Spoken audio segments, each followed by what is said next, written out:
Assalamualaikum warahmatullahi wabarakatuh. Nama saya Zahra Salsabil Azhari. Di sini saya akan menjelaskan tentang hukum formil dan hukum material yang digunakan oleh pengadilan agama dan mahkamah syariah. Yang pertama yaitu pengertian umum dari hukum formil dan hukum material.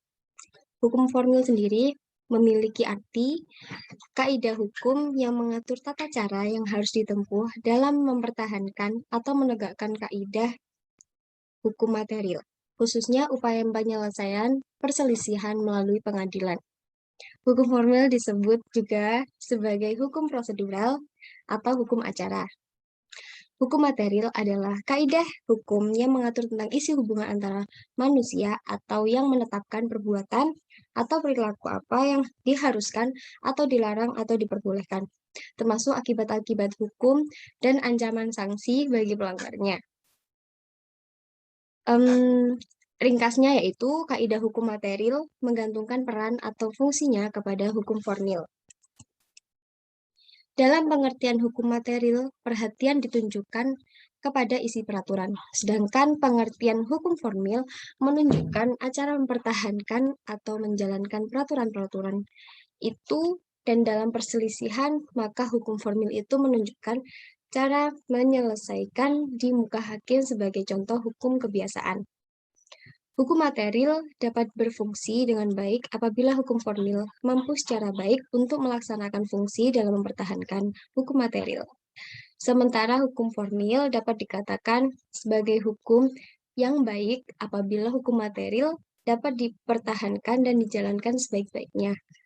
Dari kalimat di atas dapat disimpulkan bahwa hukum material dan hukum formil itu saling keterkaitan.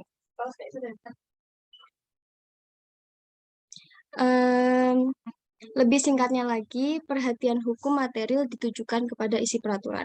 Sedangkan pengertian hukum formil menunjukkan cara mempertahankan atau menjalankan peraturan-peraturan itu, dan dalam perselisihan maka hukum formil itu menunjukkan cara menyelesaikan di muka hakim sebagai contoh hukum kebiasaan. Hukum material dan hukum formil dalam peradilan agama. Hukum material peradilan agama adalah hukum Islam yang kemudian sering didefinisikan sebagai fikih. Hukum material peradilan agama pada masa lalu bukan merupakan hukum tertulis atau hukum positif dan masih tersebar dalam berbagai kitab fikih karya ulama. Karena tiap ulama fuqaha, penulis kitab-kitab fikih tersebut berlatar sosiokultural berbeda, sering menimbulkan perbedaan ketentuan hukum tentang masalah yang sama. Maka, untuk mengeliminasi perbedaan tersebut dan menjamin kepastian hukum, maka hukum-hukum material tersebut dijadikan hukum positif yang tertulis dalam peraturan perundang-undangan. Hukum material yang selama ini berlaku di lingkungan peradilan agama ialah hukum Islam yang dalam garis besarnya meliputi bidang-bidang hukum perkawinan, hukum kewarisan, dan hukum kewakafan. Hukum material tersebut tertulis antara lain dalam kitab-kitab fikih yang banyak beredar di Indonesia.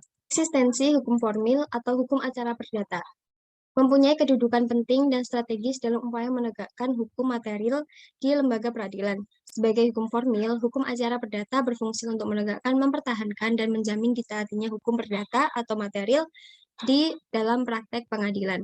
Secara teoritis, lingkup kewenangan termasuk di dalam lingkup perkara, landasan hukum material, serta proses formil dari mahkamah syariah semestinya sejalan dengan konsep peradilan agama yang secara yuridis mengacu kepada Undang-Undang Nomor 7 Tahun 1989 tentang peradilan agama sebagaimana dirubah dalam Undang-Undang Nomor 50 Tahun 2009 tentang peradilan agama. Dalam ketentuan pasal 2 ayat 1 Undang-Undang Peradilan Agama dengan tegas telah menjelaskan bahwa kompetensi pengadilan agama hanya terkait dengan perkara perdata tertentu.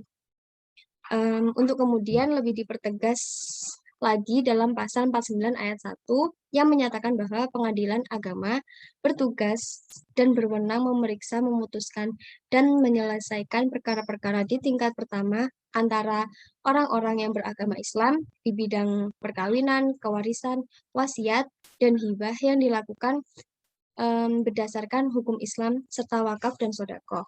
Sumber-sumber hukum formil yang digunakan oleh pengadilan agama dan mahkamah syariah. UU Nomor 4 Tahun 2004 sebagai pengganti UU Nomor 14 Tahun 1970 tentang ketentuan-ketentuan pokok kekuasaan kehakiman. Yang kedua yaitu HIR atau Herzien Indonesia's Reglement untuk Jawa dan Madura. Yang ketiga UU Nomor 1 Tahun 1974 tentang perkawinan dan PP Nomor 9 Tahun 1975 tentang pelaksanaan UU Nomor 1 Tahun 1974 tentang perkawinan. Yang nomor 4, UU Nomor 5 Tahun 2004 sebagai pengganti UU Nomor 14 Tahun 1985 tentang Mahkamah Agung. Yang kelima, UU Nomor 3 Tahun 2006 tentang perubahan pertama atas UU Nomor 7 Tahun 1989 tentang peradilan agama dan UU Nomor 50 Tahun 2009 tentang perubahan kedua atas UU Nomor 7 Tahun 1989 tentang peradilan agama. UU Nomor 8 Tahun 2004 tentang peradilan umum. Ada pula sumber-sumber hukum yang lain itu dari Inpres Nomor 1 Tahun 1991 tentang kompilasi hukum Islam hingga kitab-kitab fikih Islam dan sumber-sumber hukum yang tidak tertulis. Sumber utama hukum material peradilan agama. Hukum Islam yang bersumber dari Al-Quran dan Hadis, Undang-Undang 1, Undang-Undang Nomor 1 Tahun 1974, Undang-Undang Nomor 7 Tahun 1989, Peraturan Pemerintah Nomor 9 Tahun 1975, hingga hukum positif yang berkaitan dengan tugas dan kewenangan peradilan agama. Sekian dari saya, apabila ada kurang lebihnya saya mohon maaf. Terima kasih. Wassalamualaikum warahmatullahi wabarakatuh.